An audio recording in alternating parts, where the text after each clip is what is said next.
तू परीक्षक म्हणून गेलास याच्याबद्दल ऐका ना परीक्षा हाऊ वॉज द एक्सपिरियन्स? नाही बघा ना, तुम्ही चुकून गेलो आणि जायचंही नव्हतं.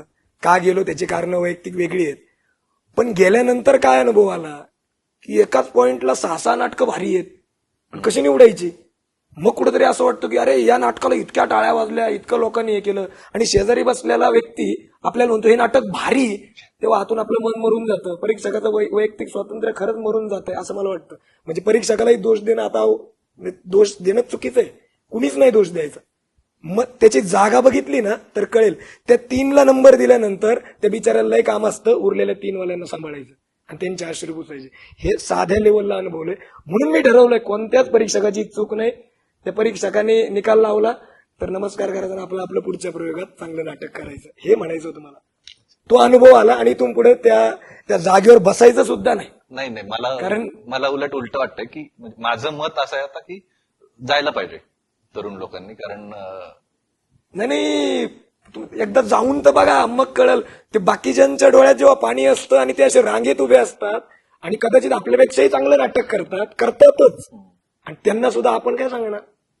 म्हणजे बघा ना, ते असे आमचं का नाही सिलेक्ट झालं आणि मग बळच नाही का तुमचं लय भारी होतं, 4थ्या नंबरला होतं, हे कुठेतरी मोठ्या आमच्या सन्मान्य परीक्षकांनी सांगितलेलं आम्हाला मिळालं उत्तर कधीतरी तुमचं होतं रे स्पर्धेत, पण जरा ते 4थ्या नंबरला. आणि मग जेव्हा रात्री झोपायला जातो ना माणूस, तेव्हा वाटतं की आपण पण असे रांगेत उभं राहायचो आणि आपण, आणि नंतर मग त्याने उत्तर म्हणलं ना आपल्याला की तुझा नंबर मध्ये होता, आपण त्याला चार्ज टपरी म्हणतो, तू काय रे? नाही, तसं नाहीये, त्या माणसाची चुकीच नाहीये. नाही, पण आता तुम्ही दोघं पण जे बोलले, तुम्हाला जी उत्तरं मिळाली, तर ती उत्तर देण्याची जबाबदारी परीक्षकांची असावी का? नक्कीच असावी. मी आत्ताचा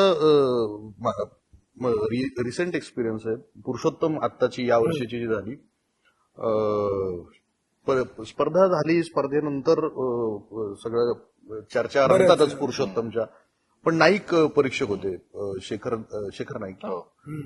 त्यांनी एक फेसबुकवरती लेख लिहिला. माझी त्यांची पर्सनल ओळख नाही शेखर नाईक माझी, पण त्यांनी फेसबुकवरती एक लेख लिहिला. त्यांनी पुरुषोत्तम झाल्यानंतर परीक्षक म्हणून त्यांचा काय एक्सपिरियन्स झाला, आणि त्यांनी त्यात इतकी सुंदर कारण मीमांसा लिहिली प्रत्येक गोष्टीची, बरोबर, की हे असं का झालं. त्यांचा भला मोठा लेख आहे, अजून जाऊन बघ. तर त्यांनी हे असं का झालं, हे असं का करावं लागलं, मग माझा एक्सपिरियन्स काय, माझा अप्रोच काय. मला असं वाटलं त्यावेळेला की आमच्या वेळेस परीक्षक असे भरभरून बोलले असते तर आज करायचे आम्हाला आमच्या कित्येक चुका रेक्टिफाय करता आल्या असत्या. एखादी एकांकिका वर्क व्हायला 1, 2, 3, 4, 7वा, 8वा, 10वा प्रयोग, 10व्या 11व्या प्रयोगानंतर कधीतरी ती वर्क व्हायला लागते. तर हे 10 प्रयोग आम्ही जे डोकं आपलं काय वर्क होत नाही, काय वर्क होत नाहीये, त्याच्यासाठी परीक्षक असे भरभरून बोलले असते आमच्याशी. तर बोलले नाहीत असं हे नाही. तेव्हा मी तेच म्हणलं, तेव्हा माध्यमं नव्हती, तेव्हा कनेक्ट नव्हता, तेव्हा लँडलाईन फोन, कॉइन बॉक्सवरून एकमेकांना फोन करत एसटी स्टँडवरती गोळा होऊन नाटकाला जाणारे आम्ही. तर त्याच्यात काय ती तेव्हाची परिस्थिती होती, त्यातला दोष देण्यात अर्थ नाही. पण हे बोलायला हवं, ती जबाबदारी घ्यायला हवी. मलाही परीक्षक म्हणून बोलवतात, पण मी जात नाही. तुझं म्हणजे नाही, मला वाटतं जायला पाहिजे. नाही, मी न जाण्याचा एक माझा प्रॉब्लेम म्हणण्यापेक्षा मला असं हे वाटतं, 2 भिन्न प्रवृत्ती आहेत माणसांच्या. काही जण समीक्षण खूप चांगलं करू शकतात आणि काही जण ते ऍट ऍक्च्युअली चांगलं करू शकतात. माझा ऍट ऍक्च्युअली चांगलं करण्याकडे कल आहे. मला येतं का नाही हा प्रश्न आलाही दा. मला ते करण्याकडचा माझा फोर्स जास्त आहे, आणि मला असं वाटतं की माझ्यापेक्षा नाटक करणारे खूप लोक आहेत अजून. मी आत्ताशी म्हणजे आता कुठं माझे व्यावसायिक रंगभूमीवर पहिलं दुसरं नाटक करायला घेतले वगैरे.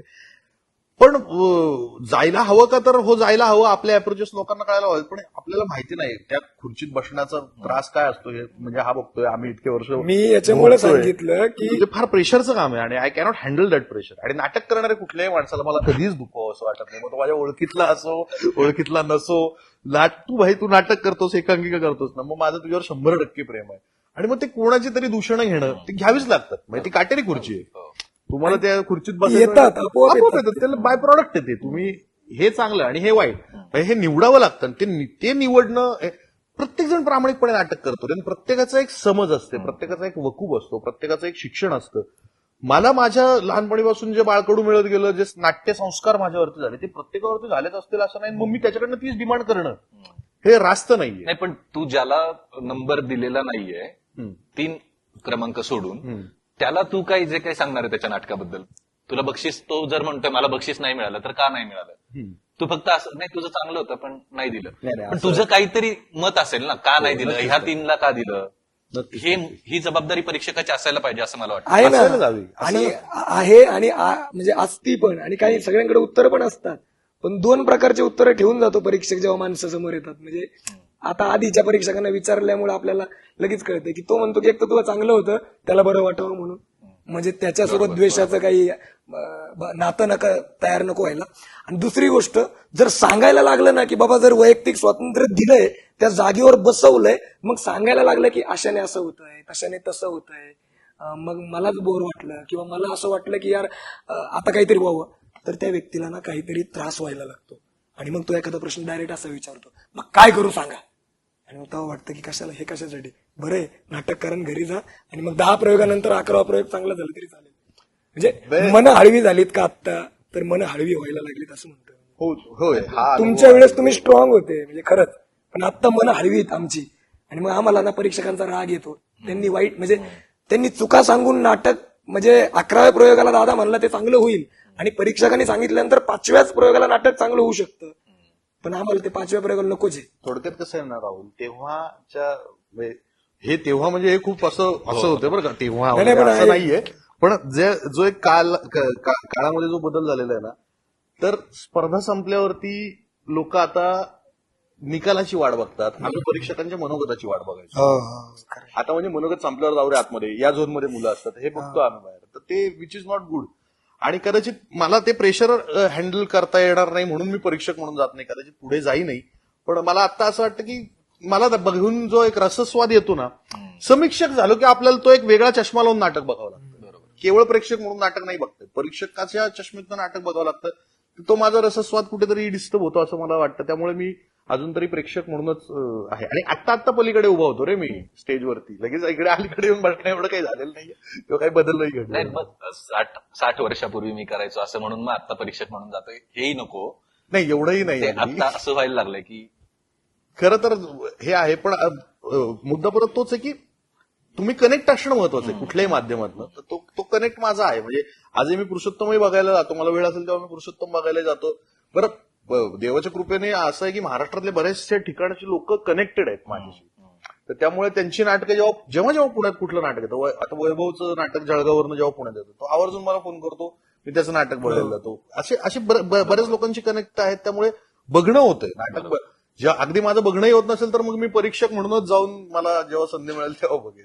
परीक्षकांची निवड या प्रश्नाकडे आपण आलोय, तर त्याचं काय निकष असावेत? परीक्षकांची निवड हा एक फार चर्चेचा मुद्दा आहे. काय होतं, तुम्हाला आयोजक म्हणून, आता ही केवळ आयोजकांची जबाबदारी आपण म्हणू शकतो. परीक्षकांची निवड ही तर संपूर्णपणे आयोजकांवरतीच.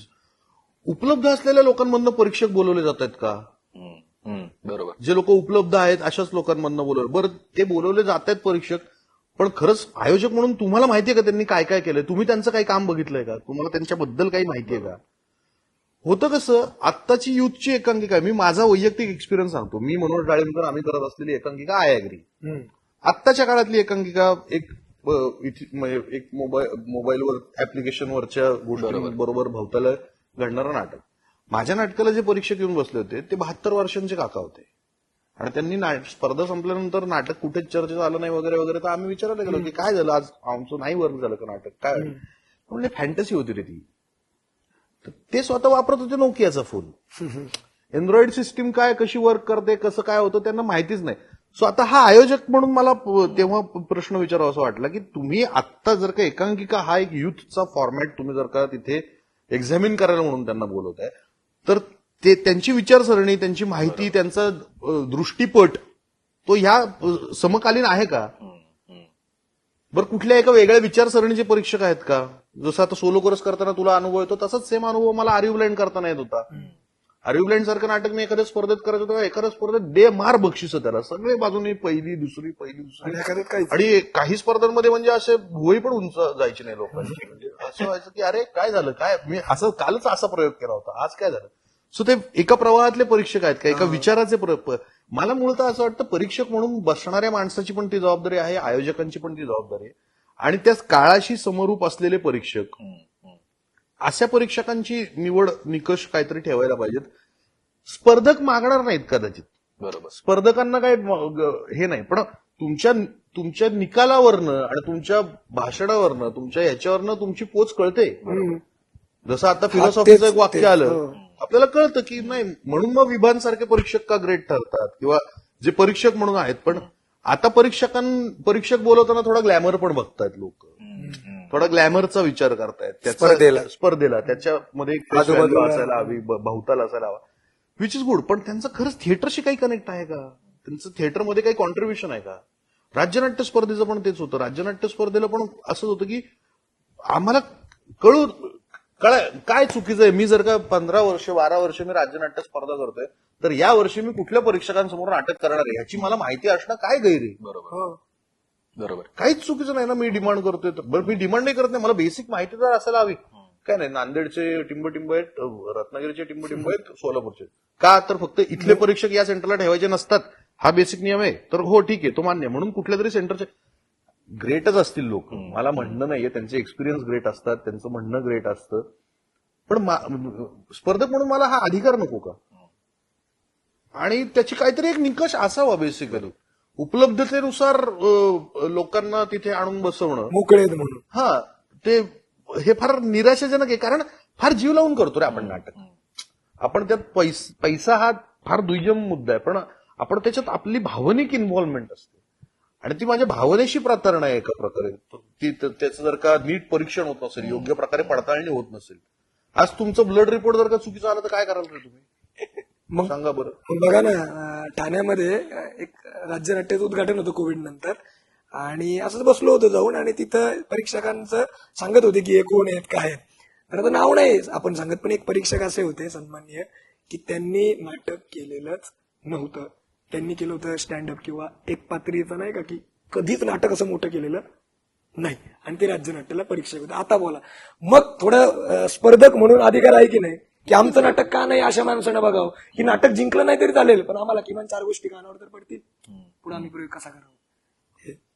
अगदीच, म्हणजे तो निकष फार महत्वाचा आहे आणि जबाबदारी येते. जसं परीक्षक हा भान ठेवून त्या गोष्टींबद्दल डील केली पाहिजे.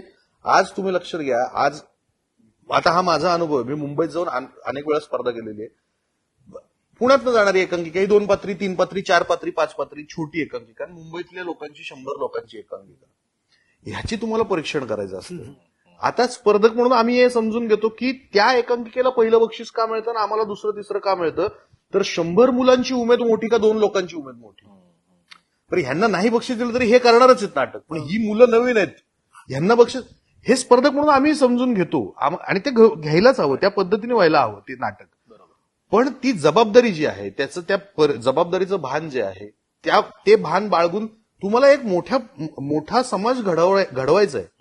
तुम्ही निवडलेल्या एकांकिका पुढे कुठेतरी अजून त्याचे प्रयोग होऊन त्याच्या समाजावरती काहीतरी एक विस्तारित स्वरूपात त्याचं एक अवलंबून अस्तित्व येणार आहे, त्याच्यातनं म्हणणं येणार आहे, एक संस्कार होणार आहे त्याच्यातनं. त्यामुळे परीक्षकांनी तो फार जबाबदारीने निर्णय घ्यायला हवा, आणि परीक्षकांची निवड हा तर आयोजकांनी खूप जबाबदारीने निर्णय घ्यायला हवा. मुळात आयोजकांचा स्पर्धा भरवण्याचा उद्देश काय आहे याच्याकडे पण ते हळूहळू यायला लागतं. मग कारण ज्या सातत्याने होतात स्पर्धा त्याबद्दल माझं मतच नाही, पण ज्या मध्येच ज्या स्पर्धा येतात आणि त्या गायब होतात त्यांचा नक्की उद्देश काय, का केलं त्यांनी हे मला कळत नाही. तिकडे तर जाणारच आहे आपण आयोजकांच्या मुद्द्यावर जायला हवं. पण त्यापूर्वी मला असं वाटतं की परीक्षकांची भूमिका जर क्लिअर असेल ना, त्या निकाल देण्यामागे कुठलाही स्पष्ट असेल, हा निकाल ही आमची भूमिका, तर मला वाटत नाही कुठले वाद होतील आणि आणि नाही समोरच्यालाही व्हायला ते पाहिजे. clear मग होते. ते सहभागी संघांनी मान्यच करायला पाहिजे. त्या भूमिका जाटीवर clear तुम्ही तिथे काम करत असता. बरोबर. परीक्षकांनी दिलेला निर्णय अंतिम असेल आणि तो सर्वांना मान्य असेल, याच्यावरती तुम्ही सही केलेली असते. बरोबर. तुम्ही नंतर भांडा किती, हम्म. तो बदलत नाही निकाल. काय 10वीचा पेपर नाही रिचेकिंगला टाकून परत काहीतरी आणा. व्यावसायिक कलाकार काम करतात म्हणून माझं स्वतःचं नाटक प्रवर्तन सारखं नाटक राहुल बेलापूरकर मी करत होतो. त्या वर्षी आदिती द्रविडचं पण नाटक होतं. आमची नाटकं निभार केली गेली, ठीक आहे, ते मान्य आहे. पण त्याच्या मागची भूमिका काय, जसं तू म्हणालास, तुमची भूमिका ठाम असेल, तुमचा अप्रोच करेक्ट असेल, तर तो परीक्षकांचा निर्णय अंतिम असायला हवा. स्पर्धकांनी तो मोठ्या मनाने मान्य करायला हवा. आमची नाटकं जेव्हा काढून टाकली आम्हाला स्पष्ट सांगितलं की तुमच्या व्यावसायिक कलाकारांचा अंतर्भाव असल्यामुळे तुमचं नाटक आम्ही विचारात घेत नाहीये. आम्ही मान्य केलं ते. आमचं त्याच्यावरती कुठलाही निषेध नाही, कुठलीही पोस्ट नाही, काही कारणच नाही. आम्हाला नाटक करायचं होतं, ज्याचा आनंद आम्हाला मिळाला. लोकांनी टाळ्या वाजवल्या, आम्हाला माहिती होतं आमचं पहिलं आलंय, बस संपला विषय. ते ठीक आहे. नाही, पण तुम्हाला ते कळलं ना, काय त्यांनी क्लिअर सांगितल्यामुळे ते अगदी दुःख त्याच्यात त्याचं असण्याचं दुःख, कारण पुढच्या वेळेला त्या गोष्टी टाळल्या ना आम्ही. बरोबर. परत असं नाही होऊ दिलं. कारण नाही म्हणलं तरी नाटक डिबरवडं म्हणजे 20 लोकांचं, 40 लोकांचं टीमचं नुकसान आहे. बरोबर. माझ्या एकट्याच्या अट्टहासामुळे मी 40 लोकांचं नुकसान नाही करू शकत. मग पुढच्या वेळेला अशा कुठल्याही गोष्टी करायच्या नाहीत ज्या नियमबाह्य जातील. बरोबर. त्या टाळल्या आम्ही. म्हणजे स्पर्धेचा जेव्हा आपण भाग होतो तेव्हा त्या स्पर्धेच्या नियमात राहून काम करणे ही पण आपलं तेवढंच स्पर्धक म्हणून कर्तव्य आहे असं मला वाटतं. आणि तो जसं तू म्हणलं, निर्णय तर परीक्षकांचा अंतिम असतो, तो मान्य करायला हवा. फक्त तुम्ही हा कदाचित भूमिका समजून घेण्यात कुठेतरी अडचण होत असेल. आत्ताचा जो अप्रोच आहे, जसं मुलं फार प्रक्षोभक झाली आहेत, मुलं वेगळे रिॲक्ट होतात. मुलांचा अप्रोच समजून घेण्याकडे नाहीये, स्पर्धेकडे आहे, पहिलं येण्याकडे आहे. तर त्याच्या गोष्टींचा थोडासा प्रॉब्लेम असू शकतो. बरोबर. त्याच्यामुळेच आणि मग उगाच परीक्षकांना नको त्या गोष्टी हा बोलणं, असं होत आहे. म्हणजे समाज माध्यमांवरती, सोशल मीडियावरती त्यांना शिवीगाळ करणं आणि काहीतरी पोस्ट लिहिणं वाईट साईट. खरं तर आता मी परत उलटीकडनं पण बोलेन की जे हे तुम्ही पोस्ट लिहिता तेव्हा तुम्ही खरंच बघता का त्यांचा काय एक्सपिरियन्स आहे. बरोबर. आता मी जर का परीक्षण करायला लागलो एखाद्या नाटकाचं, तर मी म्हणेन ना की माझं 20 वर्षांचा एक्सपिरियन्स मी इथे घेऊन बसतो. तेव्हा माझी 10 वर्ष बॅड पॅच मधली पण आहेत. जेव्हा नाटक वर्क नाही झालं माझं, ती 10 वर्ष आहेत. आणि मग पुढची 10 वर्ष आहेत. त्या 10 वर्षांचं 20 वर्षांचं संचित हाताशी घेऊन मग मी आता एखादं परीक्षण करतो. पण माझ्यावरती व्यक्त होणारा जो एक मुलगा असेल 12वीतला, त्याला खरंच तो अधिकार आहे का? त्यांनी तेवढी नाटकं जेवढी मी केली तेवढी बघितलीत का? एक तरी. तर त्याच्या आधी मला वाटतं त्यांनी तुझ्याशी बोलायला पाहिजे की बोलायला हवं. आणि माझं असं म्हणणं आहे की परीक्षक म्हणून खरं तर लोकांनी स्वतःहून बोलायला. बरोबर. म्हणजे मला खूप चांगल्या परीक्षकांचे पण अनुभव आहेत की ज्यांनी म्हणजे निकाल परिसंवादात्मक होताना बघितलेत मी. आणि ही खूप चांगली गोष्ट झाली की निकाल लागतोय आणि खालती बसून स्पर्धक परीक्षकांना प्रश्न विचारतात आणि वरती बसून परीक्षक त्याच्याबद्दल उत्तर देतात. ह्याच्यापेक्षा चांगली कुठली गोष्ट असू शकते. आणि त्यांनी म्हणजे स्पर्धकाचाही समज सगळ्यांदेखत सांगितल्यामुळे सगळ्यांनाच गोष्टी कळतात, क्लिअरिटी येते. परीक्षक निवडीचा पण जो निकषाच्या बद्दल आपण बोललो, मला तर हल्ली असं वाटायला लागले की तो परीक्षक नाटकातला नसेल तरी चालेल. एक माझा छोटासा अनुभव आहे. पारनेर तालुक्यामध्ये देवी भोयरे नावाचं गाव आहे, जिथे नवरात्रीमध्ये 9 नाटकं ते गावागावातून बोलवतात. त्यांना एक खर्च देतात जाण्या येण्याचा जो काय आहे तो. स्पर्धा असते 9 नाटकांची, त्याचा नंबर काढ. 2 अंकी नाटकं असतात, 1 अंकिका नाही. पण तिथे जे परीक्षक असतात ते एखाद्या माणसाने केलेलं असतं नाटक, पण एखादा शिक्षक आहे महाविद्यालयाचा, आणि मग चर्चा होते तुमचं नाटक झाल्यावरती. मी 2-3 वर्ष तिकडे केलं, तर ती चर्चा मला खूप चांगली वाटली. जी की मला एकदा मी राज्यनाट्य केल्यावर परीक्षकांशी चर्चा झाली, ती मला पचली नाही. पण त्या माणसांशी बोलताना ते अगदी योग्य होतं. त्यांनी ज्या गोष्टी मला सांगितल्या, जे काही चुका दाखवल्या, एकदम बरोबर होत्या.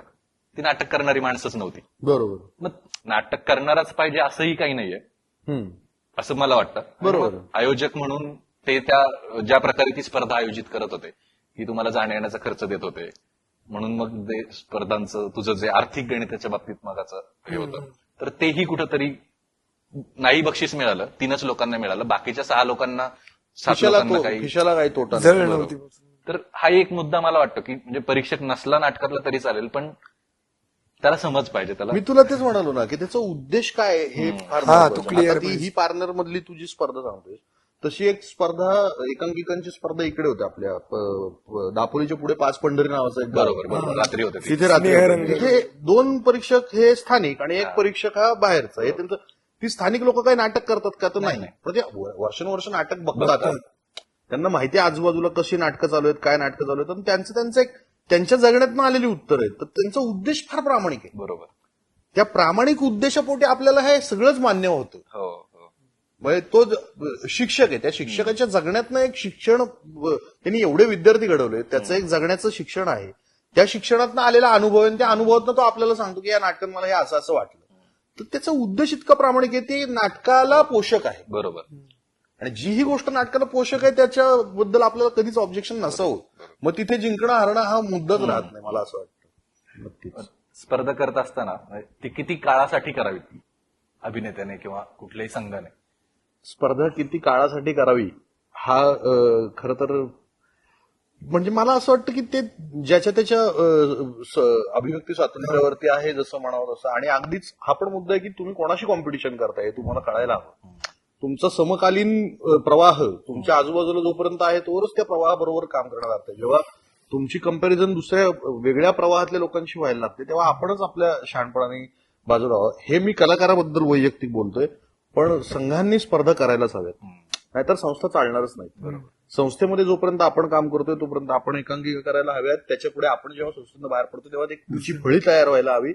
तर तो एक नाट्य संस्कार म्हणून जे आहे, आज एखाद्या संस्थेचं नाव जेव्हा 10 वर्ष येतं, आम्ही पुण्यासारखी संस्था आज 10 वर्ष आली एकांकिका स्पर्धांमध्ये काहीतरी करते.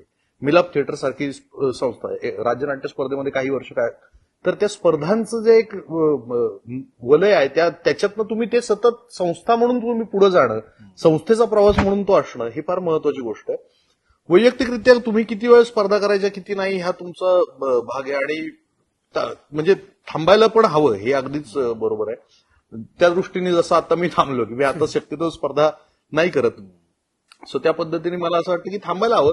आणि ती पण एक खंत जी मी मगाशी बोललो की मग अरे कोणाकडे बघून शिकणार लोक, किंवा कोणाच्या बरं होतं काय, एकांकिका करणारी मुलं काही व्यावसायिक नाटकं बघायला येत नाहीत किंवा अगदी प्रायोगिक नाटकं जिथे होत असतात तिथे जात नाहीत. त्यांचं एक वेड असतं, ती एक नशा आहे एकांकिकेची. कॉलेजमध्ये असताना, युथमध्ये असताना सगळ्या संघाला घेऊन मला एक एकांकिका करायची. बरं उत्साह, जल्लोष आणि हे फार वेगळंच असतं एकांकिका स्पर्धांचं.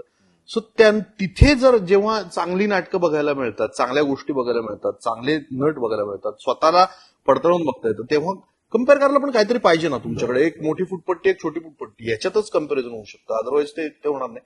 पण हे बरोबर की तसं थांबायला पण हवं, एक ते आपली समज असायला हवी प्रत्येकाला. पण मग मला याच्यात दुसराही एक भाग असा वाटतो की नवीन करायला लागलो आपण, ठीक आहे स्पर्धा करत राहिलो, पण सातत्याने नुसतं स्पर्धाच करतोय.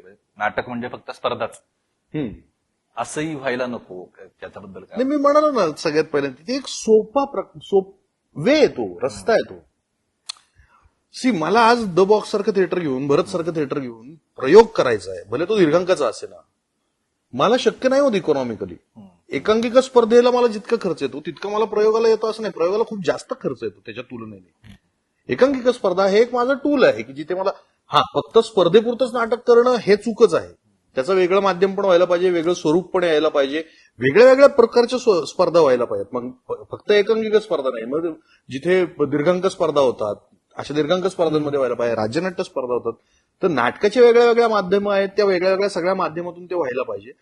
पण ते प्रत्येक संस्थेच्या ज्याच्या त्याच्या इकॉनॉमीवरती आहे की ते तुम्हाला प्रायोगिक प्रयोग लावता येणं शक्य आहे का, सुदर्शन सारख्या जागेत तुमचा प्रयोग होऊ शकतो का, सेटअप आहे का तसा. आणि मग परत तिथे एक वेगळा प्रवाह आहे की तुम्हाला चांगली तारीख मिळते का, चांगला दिवस मिळतो का, लोक बघायला येतात का. कारण मला बालगंधर्व यशवंतला जर का एकांकिका महोत्सव जरी करायचा झाला तरी मला शनिवार आणि रविवार देऊ शकत नाही, देतच नाहीत. तो व्यावसायिक नाटकांसाठी राखून ठेवलेला आहे. आणि मग लोक नाही आली तर मग मी कसं थिएटर भाडं भरू आणि मी कसं तो प्रयोग जगू, नाटक कसं जगू. आता द क्लॅब सारखं नाटक जेव्हा आम्ही केलं, प्रायोगिक नाटक आहे, 25 प्रयोग करता करता आमची दमछक झाली, प्रचंड दमलो आम्ही. आता बोक्के सात बंड सारखं नाटक आम्ही करतोय, पण ते व्यावसायिक असल्यामुळे ते जगतं. कारण लोक थिएटरला येतात, मुलं बघतात नाटक, म्हणून आज बोकेचे 50 प्रयोग होऊ शकले.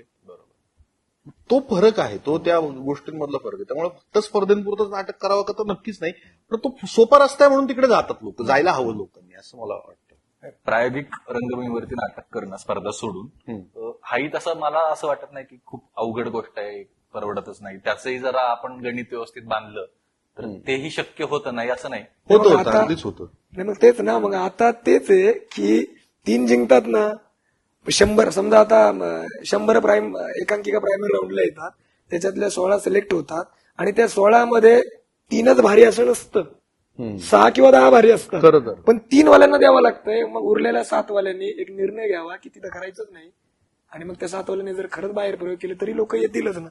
ते एक असा इन्सिडेंट झाला होता, तू पण साक्षीदार आहेस त्याचा, की काही कारणामुळे शासनाच्या कुठल्या धोरणांमुळे राज्यनाट्य स्पर्धा घडतच नव्हती कोविड नंतरच्या एका पिरियडमध्ये. तर ती एकदा ठरली, मग ती परत पुढे गेली, मग ती परत ठरली. एका वेळेला ती स्पर्धा अजून पुढे गेली, त्यावेळेला आमच्या संस्थेने निर्णय घेतला आणि आम्ही स्पर्धा नाही तरी नाटक केलं. ज्या दिवशी ठरलेलं होतं त्या दिवशी अनाऊन्स केलं होतं, त्या दिवशी त्याच वेळेला त्याच ठिकाणी आम्ही प्रयोग केला. त्याचं रिफ्लेक्शन म्हणून पूर्ण महाराष्ट्रात साधारणपणे 5 ते 6 प्रयोग झाले तसे, स्पर्धा पुढे गेलेली असतानाही. बरोबर. पण मग तेव्हा म्हणजे हे इथे लक्षात येतं की आपलं उद्दिष्ट स्पर्धा करणे हा नाहीच आहे. करेक्ट. आपला उद्देश नाटक करणे हा आहे आणि तोच करण्यासाठी आपण आणि म्हणजे देवाच्या कृपेने, टचवूड नटराजाच्या कृपेने त्या प्रयोगालाही राज्यनाट्यापेक्षाही जास्त गर्दी झाली. लोक तिथे आले, प्रेक्षक आले, प्रेक्षकांनी ते बघितलं. परत राज्यनाट्याचं जेव्हा अनाऊन्स झाली तेव्हा त्या स्पर्धेतही आम्ही केलं, ते नम्रताही आलं, तेव्हाही प्रेक्षक आले. पण मग फक्त स्पर्धा आहे म्हणून नाटक आहे असं नक्कीच नाही. तुम्हाला त्या दिवशी तिथे नाटक करायचं असेल, तुमची इच्छा असेल तर तुम्ही करूच शकता. म्हणजे ते करायला हवं असं. ते माध्यम आहे, ते ज्यानं त्यानं ज्याच्या त्याच्या परीनं एक्सप्लोर असं. अजून एक प्रश्न आहे, म्हणजे मगाशी त्या विषयाकडे आपण गेलो होतो तुझ्या बोलण्यातून, म्हणून नवीन संहितेबद्दल तू बोलला होता. तर मला तुमच्या दोघांकडेही बघून ही खूप चांगली गोष्ट वाटते आणि कौतुक वाटतं की तुम्ही ज्या एकांकिका केल्यात त्या तुम्ही लिहिलेल्या होत्या. तुमच्या गोष्टी म्हणजे कृष्णा जर एखाद्या गावातून येतोय नगरमधल्या, तर ती त्याची गोष्ट होती. लालीचं मगाशी आपण बोललो, म्हातारा पाऊसचं बोललो. बरोबर. तुम्ही कुठलं तरी जुनं स्क्रिप्ट घेऊन ती गोष्ट सांगत बसण्याच्या भानगडीत पडला नाही. तर त्या बाबतीत खूप कौतुक वाटतं.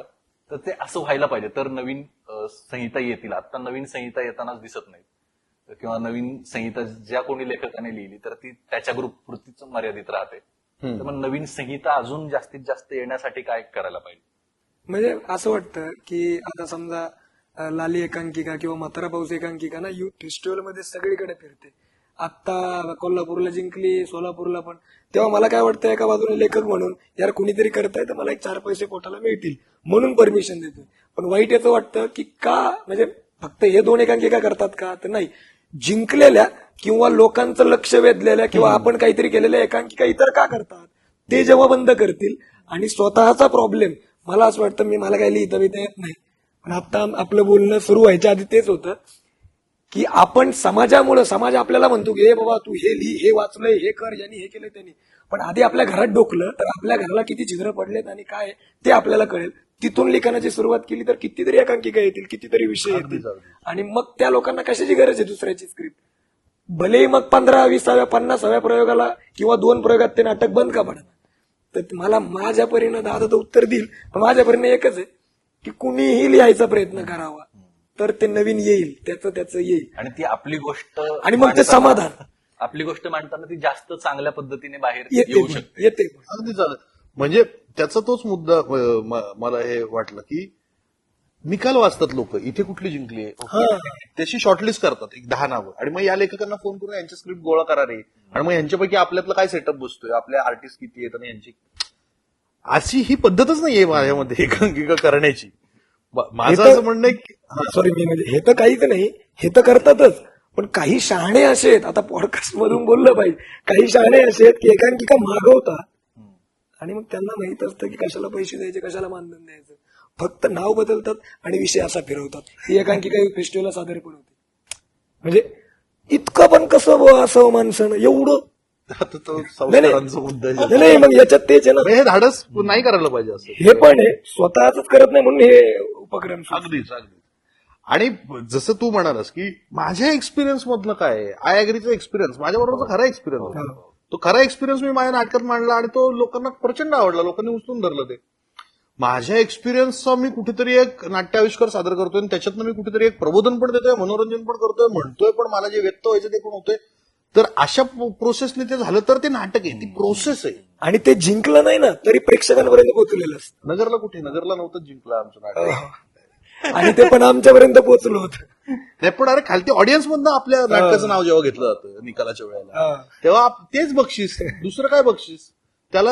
आणि इतक्या वर्षांनी त्याचा असं, आता जसं मी इतर एकांकिकांबद्दल बोलतोय तसं माझ्या एकांकिकांबद्दल कुठेतरी कोणीतरी बोलत असतं, कोणीतरी ती बघितलेली असते, कोणाला तरी ती आठवत असते. ह्याच्यापेक्षा दुसरं काहीच यश नाही असं मला वाटतं. त्यामुळे आपले विषय व्हायला पाहिजेत आणि आपल्या म्हणण्यातनं एकांकिका यायला पाहिजेत, हे अगदीच खरं आहे. आणि लिहिता तर प्रत्येकाला येते, प्रत्येक जण लिहित असतो. मग तो भले तो काय त्याच्या कविता लिहित असेल, तो त्याचं काहीतरी डायरी लिहित असेल, पण तुम्ही व्यक्त होणं हे तुमचं साचलेलं पण बाहेर काढण्यासाठीच आपण खूप लकी आहोत माहिती का. म्हणजे आपण कलाकार म्हणून आपल्याला व्यक्त होण्याची माध्यमं आहेत आपल्याकडे. जी सर्वसामान्य माणसांकडे जे रहाटगाड करणारी माणसं आहेत, 9 to 5 वाली माणसं आहेत, त्यांना व्यक्त कुठं व्हायचं कळत नाही, म्हणून ते सोशल मीडियावरती व्यक्त होणं वगैरे. आपल्याला एक माध्यम मिळालेलं आहे ज्याच्यातनं आपण आपल्या कथा, आपल्या व्यथा मांडू शकतो, त्या लोकांसमोर सादर करण्याची आपल्याकडे एक संधी आहे. तर आपण का व्यक्त होत नाही मला हे कळत नाही. मग ते दुसऱ्यांच्या संहिता ग्रेटच आहेत. आपल्या महाराष्ट्राला मिळालेला साहित्यिक वारसा हा खूप मोठा आहे आणि त्याच्यातनं तुंबडसारखी निर्मिती होते ना, जी जुन्याच कथांमधून आहे, पण त्याचा नाविन्याने विचार केला गेलेला आहे, नाविन्याने टच केलेलं आहे. आज चाणक्यसारखं नाटक मी करतो जे 31 वर्षांपूर्वी लिहिलेलं आहे, पण त्याला आता त्याचं एक नवीन रिवाईव्ह करून जेव्हा मी करतो, त्याला आजचा संदर्भ जेव्हा जोडला जातो, समकालीन त्याला केलं जातं, अशा पद्धतीने ती नाटकं पुनरुज्जीवित झाली ना तर त्याचं स्वागतच आहे. बरोबर, असं मला वाटतं. आपण सगळ्याच गोष्टी एकांकिका स्पर्धा करत असताना किंवा नाटक करत असताना सगळ्याच गोष्टी करूनच बघत असतो. म्हणजे लाईट्स काही कोणी कुठल्याही ग्रुपमध्ये सगळ्यांना लाईट्स येतात असं असं नाही. नसतं. संगीत करूनच बघत असतो, नेपथ्य करूनच बघत असतो. मग संहिता पण आपण आपली का नाही करून बघत? ते खरंच म्हणजे त्याच्यासाठी तुम्ही आणि करून बघणं हे काय म्हणजे त्या करून बघण्यात आपल्याला आपण सापडतो. आज कित्येक लोकांना त्यांची दिशा सापडली ना. आज कृष्णाला कुठेतरी वाटलं तो लेखक होऊ शकतो, त्यांनी प्रयत्न केला, आज तो लेखक म्हणून प्रथितेश म्हणण्यापेक्षा वेल एस्टॅब्लिश आहे एकांकिका सर्कलमध्ये. त्याचं नाव घेतलं जातं की हा लेखक आहे. मी माझ्या एकांकिका लिहिलेल्या नसतील, पण मी माझी संकल्पना असेल, मी डिझाईन करून घेतो, मी लिहून घेतो कोणाकडनं तरी आणि मी दिग्दर्शन करतो. सो त्या एकांकिकांचं एक काहीतरी एक तयार होतं, त्याची एक लिगसी तयार होते. सर्कल आहे ते अजून चर्चेत आहे. हा, त्या चर्चेत राहतात. तर तुम्हाला ते यश आहे, ते यश कशाचं असतं, ते प्रयोगाचं असतं. बरोबर. आणि तो प्रयोग हा त्या करून बघण्याचाच प्रयोग आहे. तर चुकलं काय, आपल्याला काय शिक्षा तर नाही देणार कोणी, नाही बरं झालं. मला काय म्हणायचंय की जेव्हा आपण इतर गोष्टी वाचून किंवा ते करून जेव्हा आपण लिहितो किंवा दुसऱ्याच्या गोष्टी करतो, ते समकालीन होतच नाही. आणि जेव्हा आपण आपलं म्हणणं मांडतो, ते आपलं म्हणणं हे अनेकांचं म्हणणं असतं, मग ते आपल्या माध्यमातून येतं आणि म्हणून ते कायम जिवंत राहतं. खरं तर ते म्हणून ते आपलं म्हणणं आलं लिखाणात तर लेखकही तयार होतील आणि नवीन स्क्रिप्टही मिळेल आणि आपल्यालाही बघायला मिळेल. अरे वा, प्रत्येकाला काहीतरी वेगवेगळं सुचतंय, म्हणजे आपणही अजून आपल्याला पाडतळून बघू. बरोबर. जसं मगाशी प्रणव दादा म्हटला की लाली बघितली त्यावेळेस त्याला ते माहितीच नव्हतं. म्हणजे हा वेगळा एक्सपिरियन्स आहे आणि ना. तो प्रयत्न होता भीती नाही, म्हणजे की हे काय माहित काय नाही होईल का नाही, हा, पण ते आपण आपलं मांडू. पण ते पहिल्या वेळेला करताना आपल्याला तेच होतं. मी जेव्हा माझी पहिली गाजलेली एकांकिका 1 एप्रिल नावाची एकांकिका, चार हॉस्टेल बॉयची, योगेश सोमणांची मी वर्कशॉपला होतो आणि त्या वर्कशॉपमध्येच ती तयार केली गेली होती एकांकिका. आम्ही सगळ्यांनी मिळून ती एकांकिका तयार केली होती. मी त्याच्या पहिल्या म्हणजे प्रोसेस पासून तो एक्सरसाइज वगैरे तो जो होता तो आम्ही डिझाईन केला. सो माहिती ना, 4 हॉस्टेलच्या पोरांची एकांकिका कशी वर्क होईल असं काही फॉर्मॅटच आलेलं नाहीये. नाटकात म्हणजे नातेसंबंधांवरती नाटकं, स्त्री पुरुष संबंधांवरती नाटकं, हे कसं ऍक्सेप्ट करतील लोक माहिती, पण धमाल झाली, लोकांनी ती एन्जॉय केली. सो ते जग बरं वेगळं काय म्हणजे मी 40च्या माणसाचा अभिनय करतोय किंवा मी म्हाताराचा असं काहीच नाही. जे मी असा आहे तसा मी त्या एकांकिकेत काम करतो. मग ते पात्र आणि मी ह्याच्यामधलं द्वंद्व जेव्हा सुरू होतं, मग मी प्रणव की मी अजय, हा जेव्हा मला प्रश्न पडतो तेव्हा ते सगळ्या गोष्टी होतात. हे फार अवघड आहे. म्हणजे मी नसीरबाईंच्या बाबतीत बघितलं, आपण ऑब्झर्व केलं तर नसीरबाईंनी शेकडो फिल्म्समध्ये पारशी म्हातारा केलेला आहे, पण प्रत्येक पारशी म्हातारा वेगळा कसा वाटतो, काय करतात वेगळं, ते तुम्हाला कॅरेक्टरचं सत्व सापडणं, तो जो कॅरेक्टर पर्यंतचा प्रवास आहे तुमचा, तो ह्या प्रयोगातून येतो. त्या प्रयोगांमधनं आपण एक्सपिरियन्सच न केलेली गोष्ट आपण कशी जगणार. मी कधी गेलोच नाही माळरानावरती म्हशीच्या मागे दांडका हातात घेऊन, मी कधी बोललेलोच नाहीये म्हशीशी, माझं नाही तो भावताल.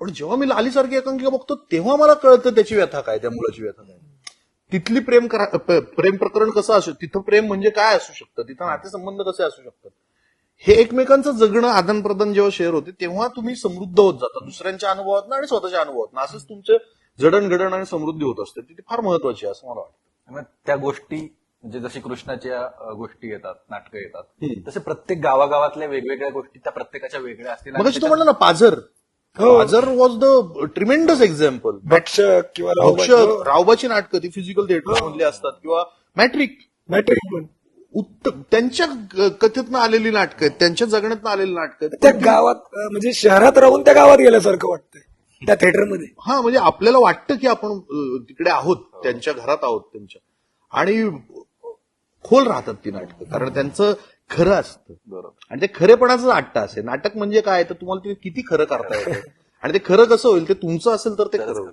तुम्ही जेवढं ते आविर्भावात्मक कराल, दुसरीकडून लादून घेऊन ते कराल, खोटंच वाटत. तेवढं तो परिणामकारक नाही होत. म्हणजे करायला करू शकतात, करावं, पण तो परिणाम नाही होत. ते आतून येतच नाही ना तसं. मी मला अजूनही तुझी एक मुवमेंट आठवते नाटकातली, मला आठवत नाही कुठल्या नाटकात, बहुतेक काय ऍग्री मधली की त्याच्या आधीच्या एकांकिकेतली. तू पाय हलवत होता फक्त एक असं काहीतरी प्रेशर होतं, आणि तो स्पीड आणि तुझं शरीर जे बोलत होतं, तो पाय, ते एवढं सटल होतं ना प्रत्येक आय अग्री. गोष्टी. ते म्हणजे अजूनही दिसतं माझ्या डोळ्यात. ते कमाल वाटतोय की अरे हे सगळं सारखंच चालू आहे. नाहीतर मग ते बळच मी हे करायचंय, मला काहीतरी मुवमेंट आहे. ते दिग्दर्शकाने सांगितलं म्हणून पाय हलववाले ती गडबड आहे जरा. स्पर्धा करत असताना किंवा नाटक करत असताना, स्पर्धा जर करत असेल तर ती बक्षिसाच्या दृष्टीने करण्यापेक्षा त्याची प्रोसेस जी असते, त्या प्रोसेसची जी मजा असते, मला नाटक करताना त्या प्रोसेस ची मजा खूप येते आणि ती मी कधीच विसरत नाही, आणि ती परत नाही अनुभव नाही मिळत. खरं जेव्हा आपण प्रयोग करतो तेव्हाही ती मजा येत नाही. नाही. तर तुमच्या दोघांची नाटक करण्याची प्रोसेस काय असते? मी तुमच्याकडे बघत होतो, कारण तुम्ही सुरुवात केली, आम्ही लय मागून आहेत. मला काय म्हणायचंय की जसं आता तू पण बोलला दादा की प्रोसेस, आतापर्यंत सुद्धा बक्षीस मिळायचंय हा विचारच नाही केला, आणि जेव्हा जेव्हा केलाय तेव्हा मिळालेलं नाही. म्हणजे खरंच मिळालेलं नाही हे उघड उघड. पण जेव्हा विचारच गेला नाही, आणि तेव्हा पहिल्या दिवसापासून आणि प्रयोग झाल्यानंतरचा हा जो आनंद आहे, ती प्रोसेस नुसती अनुभव नाही घ्यायची, तर ती अनुभव संपन्न पण करायची.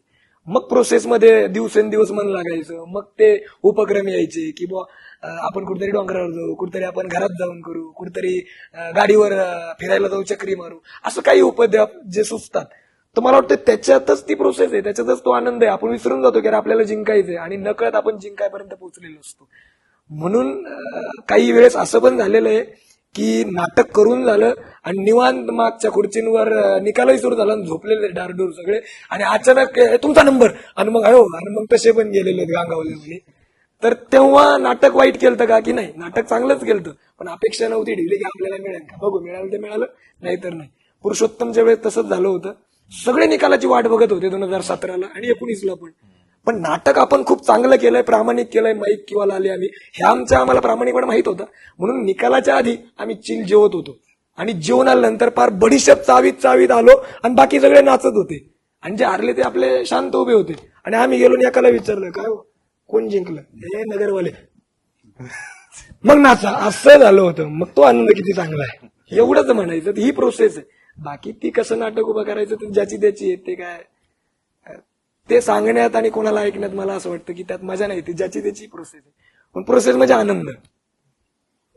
प्रोसेसचा मुद्दा कसा आहे, मी जसं मागाशी म्हणालो की पात्र म्हणून मी आणि माझं पात्र ह्याच्यातलं एक द्वंद्व. मी दिग्दर्शक असताना मला कथा कशी मांडायची प्रेक्षकांसमोर, त्याचा काय मला त्याची लिनिअरिटी ठेवायची, ती कथा म्हणून मला नक्की काय सांगायचंय हे मला आधी कळायला हवं. काही नाटकं होतात खूप चांगली, त्यांचे शेवटच कुठेतरी मिस आउट असतात. काही नाटकांचा इफेक्टच होत नाही. काय म्हणायचं होतं या नाटकाला कळतच नाही. आपल्या समोर बसणारा प्रेक्षक कोण आहे हे आपल्याला कळायला हवं. आपण कोणाला दाखवतोय नाटक, प्रेक्षकाभिमुख कला आहे ना. मला वाटलं म्हणून मी केलं असं नाहीये. ते तुम्हाला त्यांचा विचार करायला पाहिजे, तुम्ही कोणासमोर करताय त्या दृष्टीने तुम्हाला ती प्रोसेस डिझाईन करता येते का. कुठलंही नाटक असेल किंवा हे असेल, ते एक प्रॉडक्ट आहे.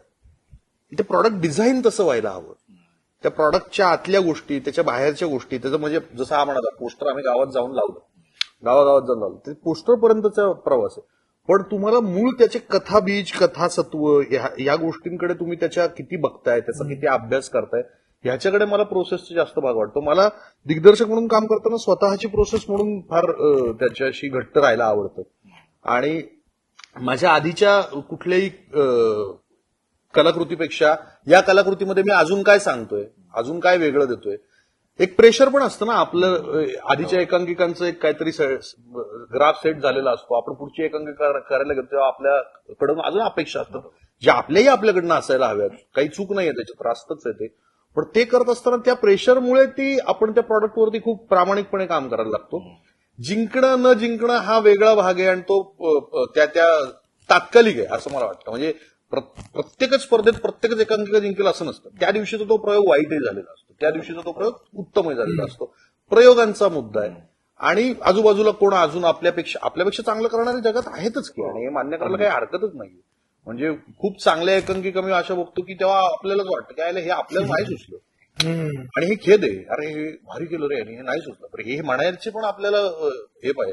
माझा आणि कृष्णाचं तर म्हणजे मी, राहुल बेलापूरकर, कृष्णा, आम्ही असेच भेटलोय स्पर्धांमध्ये की स्पर्धांमध्ये रात्री जेव्हा आम्ही गोल करतो, आता सगळ्या स्पर्धा संपलेल्या असतात, रात्री जेवण बिवण करून जो एक 40-50 लोकांचा गोल होतो, तिथे एकमेकांना तू भारी केलं, तू चांगलं केलं, तुझं हे झालं ते झालं, असं करत करत आमचं एक बॉन्डिंग झालेलं आहे. आमची ओळखच त्याच्यातली एकांकिकांनंतर एकमेकांशी जाऊन बोलणे, तू चांगलं केलंस तर तुला सांगणे, हे ऍक्सेप्ट करणे, ह्या गोष्टींमुळे ते, आणि ती प्रोसेस जास्त महत्वाची, की आपलं सादर करतानाही दुसऱ्याचंही बघणं, तेही ऍक्सेप्ट करणं, आणि जिंकणं हा तर अगदीच भाग आहेच. म्हणजे जिंकायला हवं, तो विचार करणं काही चूक नाही असं मला वाटतं. मला असं वाटतं की एकाच वाक्यात सांगायचं झालं काय असतं, आपण जर क्लिअर असो आपल्याला काय करायचंय, आपल्याला माहित पाहिजे की मला काय करायचंय, मला काय म्हणायचंय हे क्लिअर असेल तर ते म्हणणं पण नाटकात दिसतं, नसेल तर मग ते अडकत दिसेल. ते ती प्रोसेस स्वतःची क्लिअर व्हायला पाहिजे दर्शक म्हणून. आधी आपण स्वतःशी घट्ट असायला पाहिजे. तुला खरंच करायचंय का रे हे नाटक, हा प्रश्न तू स्वतःला विचारायला पाहिजेस. का तुला कशासाठी करायचंय, तुला बाकीची लोक नाटक करतात म्हणून तुला नाटक करायचंय का, तुला ग्रुपमधलं तुझं स्थान टिकवायचं म्हणून नाटक करायचंय का, तुझं नाटक करण्याचं म्हणणं काय नाही, मला ही कथा म्हणून काहीतरी म्हणायचं, मला हे दाखवायचं लोकांना, मला वाटतं की ह्यांनी लोकांना हे आवडेल आणि काहीतरी एक वेगळं तयार होईल, तर मग ते करण्यात अर्थ आहे. म्हणजे साधा आता एक नवीन संहिता लिहिली, त्याचा प्रयोगही केला, पण आता परत ती संहिता लिहिताना एका लेखन स्पर्धेत जिंकली, आणि तिथं जिंकायसाठी गेलोच नव्हतो. ती लेखन स्पर्धा, तिथं चर्चालाही चांगली होते, आणि अशी चर्चा होते की तिथं अभिमन्यू होऊन जातो, त्या चक्रव्यूहात अडकून जातो लेखक, आणि मग त्याच्यातून सोडतात पण ती माणसं. मग लय भारी वाटायला लागतं. आता तिथं जिंकलं म्हणून वाटलं की चला आपण ते नाटक उभं करून बघूया. उभं केलं, त्यातलं म्हणणं वेगळं होतं. मला माहित होतं की मला हे म्हणायचंय, पण कुणीतरी बघितल्यानंतर काहीतरी बोलून जातं की अरे हे कॉमेडी का नाही होते, हे असंच का नाही होते. पण मग आपल्याला वाटतं की आपलं सत्व काय आहे त्याबद्दल. तर माझं सत्व हे की मला हे म्हणायचंय की ज्याचा विवेक हरवलाय, अशा सगळ्यांचा विवेक जर जागेवर येत असेल या नाटकातून, तर मी हे ठरवणारच नाही की मला हे जिंकायसाठी करायचं. मग ते स्पर्धा हे फक्त माध्यम आहे, मग ते विवेक जागेवर आणण्यासाठीच होतं. मग समोरचा नाही ना तितकं, हा आम्ही कमी पडू शकतो, तो आमचा विवेक सादरीकरणाचा हरला असेल तर आम्ही प्रयोगातून तो करू डेव्हलप.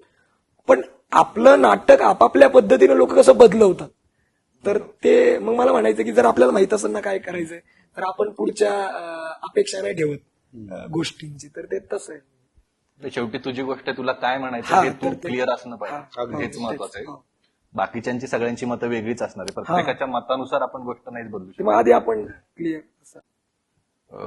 बऱ्याच गप्पा मारल्यात आपण या विषयावर, खूपच गप्पा मारल्यात. त्याच्यातल्या काही चांगल्या दोन्ही बाजूने आपण गप्पा मारल्यात, सगळ्याच बाजूने मारल्यात. त्याच्यातून कोणाला काय मिळेल काय मिळणार नाही ते माहिती नाही, पण गप्पा तर मारल्यात आपण सगळ्या बाजूने. तर शेवटाकडे जाताना मला असं विचारायचं, म्हणजे मुद्दा आहे की एकांकिका स्पर्धा आपण करत राहूयातच, त्याच्यातून खूप चांगल्या गोष्टी मिळाल्यात, तुलाही खूप चांगल्या गोष्टी मिळाल्यात आणि त्या केल्याच पाहिजे. पण मग आता नुसतंच मोघम स्पर्धा येत राहतात, वेगवेगळ्या स्पर्धा येतात, आणि नुसत्याच मोघम स्पर्धाच करत बसण्यापेक्षा वेगळं काही आपल्याला करता येईल का, म्हणजे आयोजकांना पण आणि नाटकवाल्यांना पण.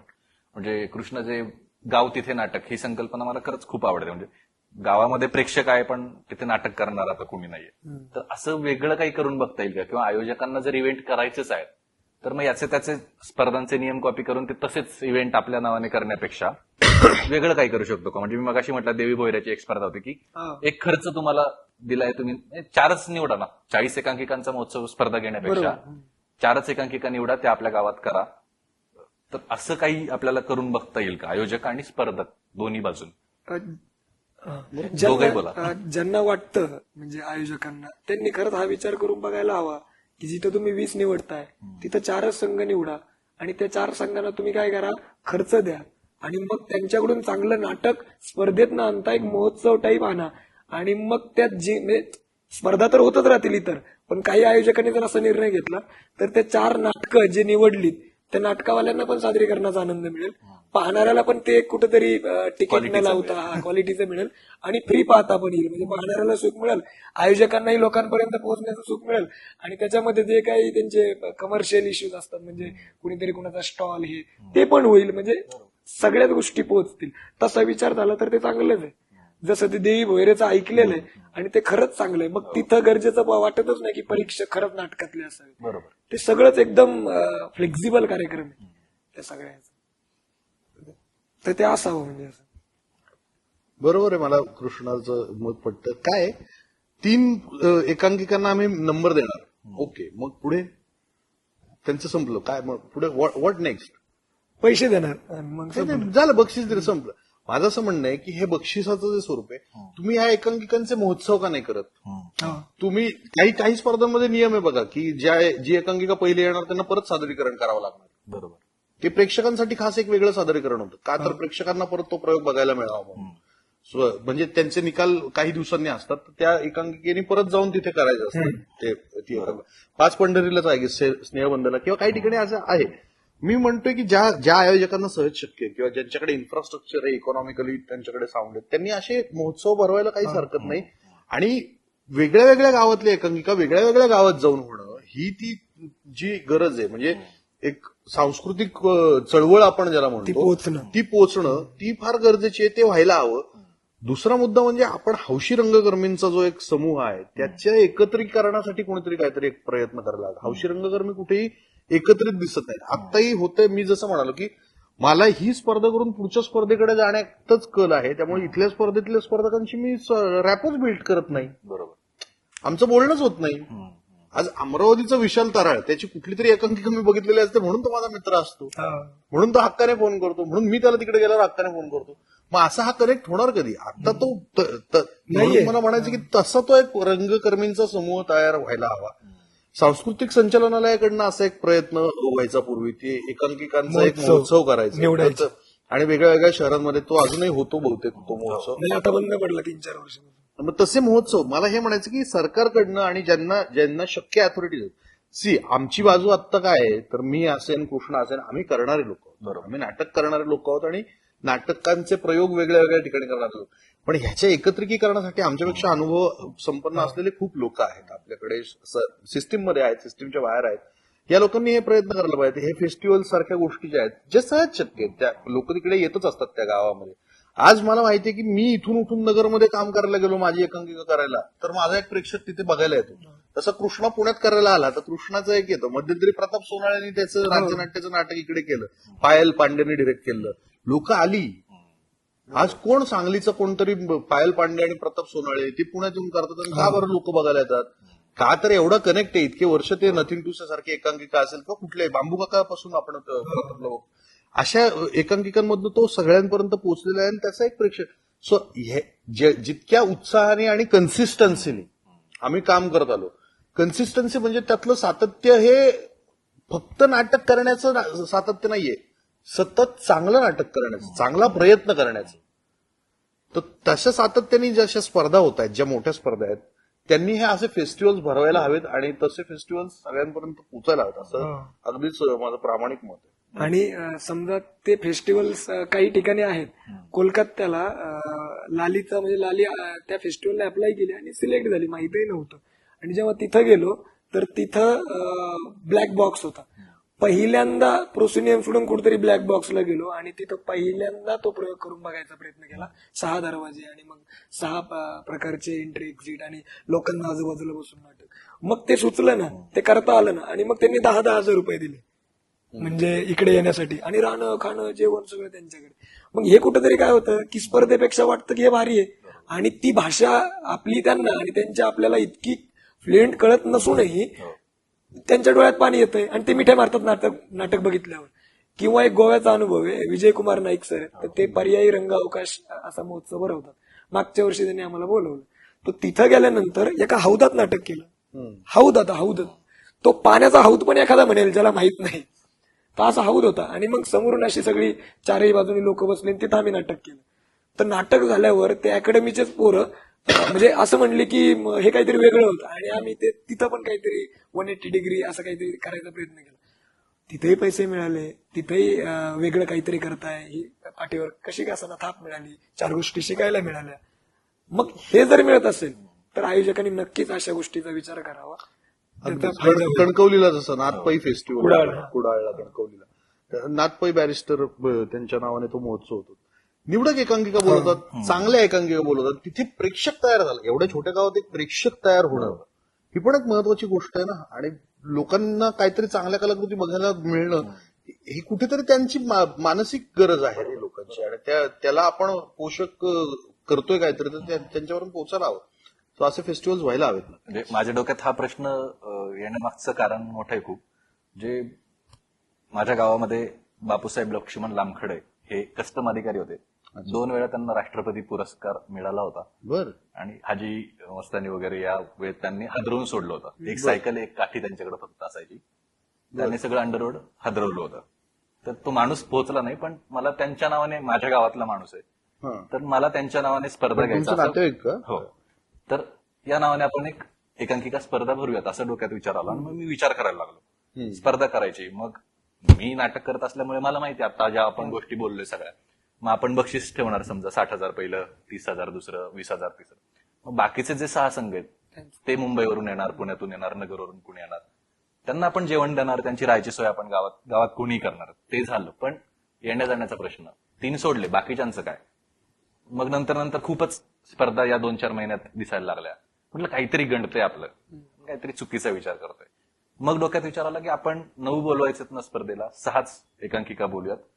ती जी बक्षिसाची 1.5 लाख रक्कम होणार आहे तिघांची, ती डिवाइड करूयात आणि त्याचं फेस्टिवल करूयात. ऑफकोर्स. म्हणजे ते नियमांची दगदगही राहणार नाही, त्याला आनंदही मिळेल आणि चांगलं कंटेंट चांगलाही लोकांना बघायला मिळेल. बरोबर आहे. याच्याकडे मग माझा विचार येऊन थांबला. आणि बरोबर ते स्पर्धेच्या पुढचं एक पाऊल आहे ना. म्हणजे की आमच्या स्पर्धा करण्यापेक्षा आज जेव्हा आम्ही एखाद्या फेस्टिवल, आता सवाई स्पर्धा होते, त्याच्यानंतर सवाईचं पण पुण्यात एक फेस्टिवल होतो. जे जिंकलेलं असतं तेही असतं. हा, जे त्यांचं काही नाही क्रायटेरिया, ते जिंकलेल्याच करतात असं काही नाही. सवाई अंतिमला आलेल्या 7 पैकी कुठले एकांकिका त्यांना आवडतील ते त्यांच्या आयोजक समितीमधली लोक बसलेले असतात खरं तर प्राथमिक पासून बघायला. आणि ते करतात फेस्टिवल. पण तो फेस्टिवल करताना आम्हाला जी मजा येते ती स्पर्धेच्या पलीकडची आहे. कारण तिथं प्रेशर नाही ना, काही घासाघासू नाही, काही जिंकायचंय काही नाही, वेळेची काही तडफड नाही, लॉट्स ऍडजस्ट कर रे भाई, तू माझ्या आधी कर, मी तुझ्या नंतर कर, काहीच नाही. तुम्हाला ठरवून दिलेलं आहे, तुम्हाला करायचंय आणि हसत खेळत प्लेजरनी होतं ते काम, अगदी मनापासून होतं ते काम. असे फेस्टिवल झाले तर ते खूप चांगलं आहे आणि असं व्हायला हवं असं मला वाटतं. म्हणजे या माध्यमातून ही गोष्ट पोहोचायला हवी सगळ्यांपर्यंत की जितक्या एकांकिका स्पर्धा नवीन करायचा विचार येईल ना, त्याच्यापेक्षा जर महोत्सव आले तर अजून चांगलं होईल कलाकारासाठी, कारण ते पुढचंच पाऊल आहे. बरोबर. या आजच्या चर्चेतून तरी मी माझा निर्णय बदलतोय. स्पर्धेकडून महोत्सव एक निर्णय मी तरी बदलला तरी मिळतोय. खूप झालं. मी तरी हा प्रवास करतोय. बाकी उगाच मोघम नुसतंच कॉपी पेस्ट करून नियम आणून त्या स्पर्धा तसंच करत राहण्यापेक्षा आपण प्रयत्न करू. तसंच होतं. म्हणजे आयोजकच तसं करतात की एक आधी 4 झालेल्या एकांकिका स्पर्धांचे नियम काय, हे नियम उचला, हे घ्या. मग त्याच आधीच्या एकांकिका स्पर्धांकडनं डाटा घ्या, कुठल्या कुठल्या एकांकिका झाल्या, मग त्यांना फोन करा. असं नाहीये. तुमची स्पर्धा म्हणजे तुमचं एक, जसं माझं नाटक दिग्दर्शक कलाकार म्हणून माझं एक प्रेक्षक तयार करणं असं असतं, तसं मी एक स्पर्धा जेव्हा भरवायला लागतो तेव्हा त्या गावातला प्रेक्षक तयार करण्याची जबाबदारी मी घेतली. बरोबर. आज ज्या संस्था 10-20 वर्ष चालतात त्या संस्थांचं तुम्ही बघा, त्यांच्याकडे एक प्रेक्षकांचा वर्ग आहे, प्रेक्षक समूह आहे, आणि तो प्रेक्षक त्यांच्याशी कनेक्ट असणं हे त्यांचं यश आहे. त्यामुळे ते अशा गोष्टी व्हायला पाहिजेत फेस्टिवल सारख्या. एका चांगल्या पॉइंटवर येऊन आपण इथे थांबूयात. नक्कीच. तुम्ही दोघंही या गप्पांमध्ये सहभागी झालात, आभार म्हणत नाही, खूप प्रेम. नाही, खरं तर दोघंही सहभागी झालो या गप्पांमध्ये म्हणण्याविषयी.